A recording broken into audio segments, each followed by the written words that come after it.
जय हिंद साथियों, आप सभी लोगों का हमारे यूट्यूब चैनल पर एक बार बहुत बहुत स्वागत है। जैसा कि आप लोगों को पता है, हम जब भी आते हैं कोई नई जानकारी के साथ आते हैं। आज हम आपको ट्रेनिंग ऑफिसर का जो 17 सितंबर का जो 17 दिसंबर का जो पेपर स्टार्ट हुआ प्रथम पाली का, वो हम इसमें बता रहे हैं आप लोगों को। अब जो प्रथम पाली में जो कौन कौन से ट्रेड वाले बैठे हैं, तो यहाँ पर देख लो, refrigeration and air condition mechanic वाले बैठे हैं और इलेक्ट्रॉनिक मैकेनिक वाले यहाँ बैठे हैं। अब इनका जो प्रथम पाली के वो यहाँ पेपर हो चुका है इनका।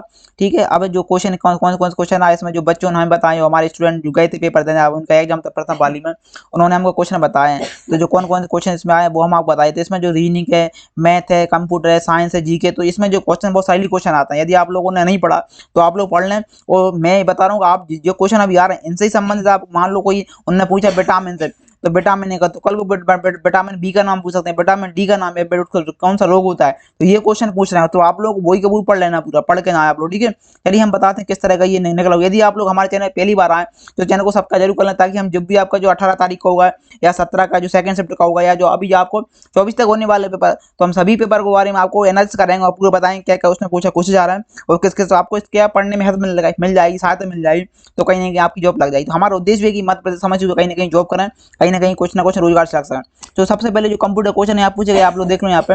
कंप्यूटर का पूछा गया कीबोर्ड का किस प्रकार की डिवाइस है। तो मतलब नॉर्मल से सवाल पूछ रही है, कीबोर्ड का मतलब कौन कौन सी डिवाइस है। तो सभी को पता है कीबोर्ड एक इनपुट डिवाइस है जिनके द्वारा हम कंप्यूटर में डाटा को इंटर करते हैं। फिर यहाँ पर नेक्स्ट पूछा उन्होंने, पावर पॉइंट का यूज किस लिए किया जाता है। तो ये पावर पॉइंट है वो यूज क्यों होता है। पावर पॉइंट का यूज प्रेजेंटेशन दिखाने के लिए किया जाता है, किसी व्यक्ति को अपनी बातों को रखने के लिए, दृढ़ साथ रखने के लिए, स्पष्ट रखने के लिए किया जाता है। ठीक है, तो ये होता है पीपीटी। ठीक है ना, पीपीटी बनाने के लिए, पीपीटी क्रिएट करने के लिए मैंने लिखा है। फिर नेक्स्ट पूछेगा गूगल क्रोम। आपका जो गूगल क्रोम है वो क्या है। गूगल क्रोम सर्च इंजन क्या है, तो गूगल क्रोम क्या है, हमारा एक वेब ब्राउजर है, जैसा मोजिला होता है, जैसे क्रोम होता है, जो क्या हमारा एक वेब ब्राउजर है, ये पूछा गया था।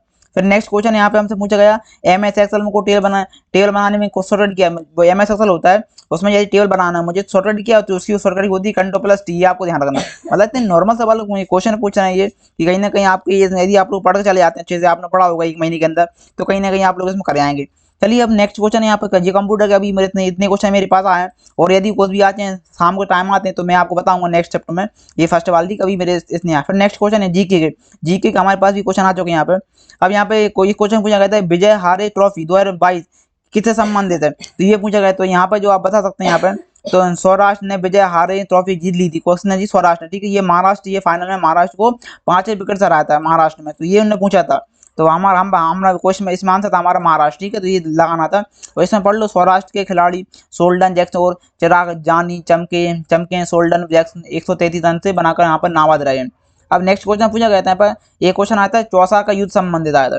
तो चौसा का जो युद्ध है वो भारत में मुगल सम्राट हुमायूं और सूरी साम्राज्य के संस्थापक शेर शाह सूरी के बीच लड़ा गया था। मतलब क्वेश्चन ऐसा पूछा था उन्होंने कि जो आपका चौसा का युद्ध है वो किस किस के बीच लड़ा गया था। तो आपका हुमायूं और सूरी साम्राज्य के बीच यहाँ पर लड़ा गया था, शेर शाह के बीच। ठीक है ना, अब ये जो युद्ध हुआ था वो कब हुआ था, ये भी सन पूछा था। तो आप बता सकते हैं वहाँ पर सन, ये तो ये 29 जून 1939 को लड़ा गया था, ये सन पूछा गया था। ठीक है, कि कब लड़ा गया था, तो सन आपको बताना 1939 वहाँ पर। यदि आप लोग करके आएंगे तो ये आप लोग देख लें सही है कि नहीं आप लोगों का।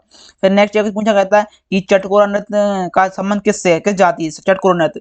तो आपने पता नहीं क्या लगा यहाँ पर, इसका जो एक चटकोरा नृत्य, ये कोरकू जनजाति होती है, संबंध इसका ये लोक नृत्य है, उससे संबंधित है आपका चटकोरा नृत्य। फिर यहाँ पे एक क्वेश्चन पूछा गया यहाँ पे कि यक्षगान नृत्य किस राज्य से है। यक्षगान नृत्य वो किस राज्य से, तो यक्षगान जो है वो नृत्य वो कर्नाटक प्रदेश से है। उनका एक मतलब संप्रदाय नाटक है, जो उनकी नृत्य शैली है। ठीक है, किसका तरण। तो आप लोग अभी उन्होंने पूछा यक्षगान का। अब नेक्स्ट पे दूसरे राज्य का, मध्य प्रदेश का नृत्य पूछ सकते हैं या उत्तर प्रदेश का। तो आप लोगों को जितने भी ये नृत्य है पूरा आप लोग नृत्य लिख लें या पढ़ लें। ठीक है ना, ताकि आप लोग अभी उन्होंने पूछा मान लो चटकोर नृत्य वाला, तो आप दूसरा नृत्य कर लें। ठीक है ना, मान लो आपके भेल जाति का, ठीक है, तो ये जाति पूरी कर ले आप लोग। फिर नेक्स्ट उन्होंने पूछा कि विटामिन डी की कमी से कौन सा रोग होता है। ठीक है, तो विटामिन डी की कमी से यहाँ पर होता है रिकेटस रोग। ठीक है ना, कल उन्होंने विटामिन ए का पूछा था, इसका विटामिन ए का क्या नाम है। आज की जो शिफ्ट हुई फर्स्ट शिफ्ट, उन्होंने पूछ दिया रिकेट। ठीक है ना, विटामिन डी कमी से कौन से रोग होता है। तो आप लोग जितने विटामिन ए डी सभी के नाम पढ़ लें, रासायनिक नाम क्या है, सभी के रोग किस रोग से होता है वो आप पढ़ लें। ठीक है ना, और मान लो इसमें और आप भी पढ़ सकते हैं कि इसके अभाव से हड्डी कमजोर होती है, बाह टूट भी सकती है। ठीक है ना, छोटे बच्चे में स्थिति रिकेटस कहलाती है। यानी जो रिकेटस होता है वो छोटे बच्चों में रोग होता है, ये वाला विटामिन डी वाला, उसको बोला जाता है रिकेटस। ठीक है, और वयस्कों में हड्डी मुलायम होने को ऑस्ट्रिया मेलेशिया कहा जाता है। अब नेक्स्ट क्वेश्चन पूछा गया था कि सिरका में कौन सा अम्ल पाया जाता है। अब सिरका जो होता है आपका साइट्रिक एसिड अम्ल पाया जाता है। यह प्राय भोजन के प्रयुक्त सिरका में आपका 50% से तक एसिड अम्ल होता है। ठीक है, सिरका होता है आपका, तो उसमें अम्ल पूछा जाता है, तो आप उसमें अम्ल आपको लगा कर आना चाहिए था साइट। यदि आप लोग लगा के आए हैं तो आप लोग यहाँ पर चेक कर लें कि कहीं ना कहीं आपका सही है ही नहीं है। ठीक है, फिर नेक्स्ट क्वेश्चन है आपको यहाँ पर पूछे रीजनिंग पूछा था एक रीजनिंग क्वेश्चन आया था, हमको बच्चों ने बताया था कि अवरोही और आरोही क्रम इसमें लिखना था, कुछ लिखा था वहाँ पे आपका 3/4, ठीक है ना, या 3/4, तो इस तरह लिखा था वहाँ पे, तो आपको ये बताना चाहिए था। ठीक है, तो ये क्वेश्चन अवरोही आरोही क्रम से पूछा गया था। अब यहाँ पे क्वांटिटी 2 में आपको ये क्वेश्चन यहाँ पे पूछा गया टाइम एंड डिस्टेंस, यानी भाई ट्रेन संबंधी क्वेश्चन आता है, टाइम समय और मतलब दूरी के बीच में आता है एक क्वेश्चन, तो ये पूछा था। एक पूछा था आपका ब्याज से, एक पूछा था आपसे क्वेश्चन, ठीक है, और एक क्वेश्चन पूछा उन्होंने डेसिमल पॉइंट, ठीक है, 2 डेसिमल पॉइंट से यहाँ 2 क्वेश्चन बने थे आपके डेसिमल, ठीक है ना, और आपको एक क्वेश्चन बना था इन्होंने प्रॉफिट एंड लॉस से, एक क्वेश्चन उन्होंने पूछा था, और एक पूछा था सिंप्लीफिकेशन से क्वेश्चन पूछा था यहाँ से, ठीक है, सिंप्लीफिकेशन के संबंध पूछा था, और एक क्वेश्चन उन्होंने पूछा यहाँ पर ताश की गड्डी संबंध आया था, मतलब बच्चे बताए सर एक ताश की गड्डी संबंधी क्वेश्चन आया था, और एक सीरीज संबंध आया, सीरीज थी मतलब इसमें कौन सा बड़ा है छोटा है वो आया था, और इसके बच्चा एक क्वेश्चन आया था आपका पास आया नहीं डिवाइस होती है उस संबंधी क्वेश्चन आया था, और एक एक इस तरह क्वेश्चन लिखा था वहाँ था NGNHP KB, मतलब इनमें से आप आगे क्या आएगा वो इस तरह का क्वेश्चन पूछा था, ठीक है ना, आपको बस बताना था।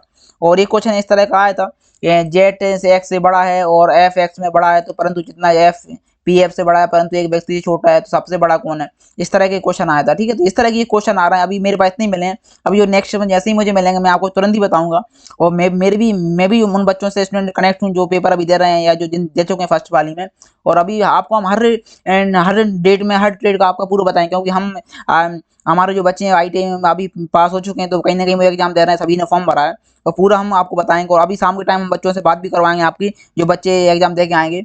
ओके दोस्तों, ये यदि आप लोगों को ये हमारा वीडियो पसंद आए तो वीडियो जरूर सब्सक्राइब करें, और अपने दोस्तों जरूर भेजें, ताकि उन्हें यदि वो भी एग्जाम का TU का एग्जाम दे रहे हैं तो कहीं ना कहीं वो देख लें किस तरह क्वेश्चन पूछे जा रहे हैं, तो वो अपनी तैयारी वो तब तेज कर दें ताकि कहीं ना कहीं सिलेक्शन हो सके। ओके दोस्तों, फिर मिलते हैं नेक्स्ट वीडियो नेक्स्ट एग्जाम। वो तो थैंक्स।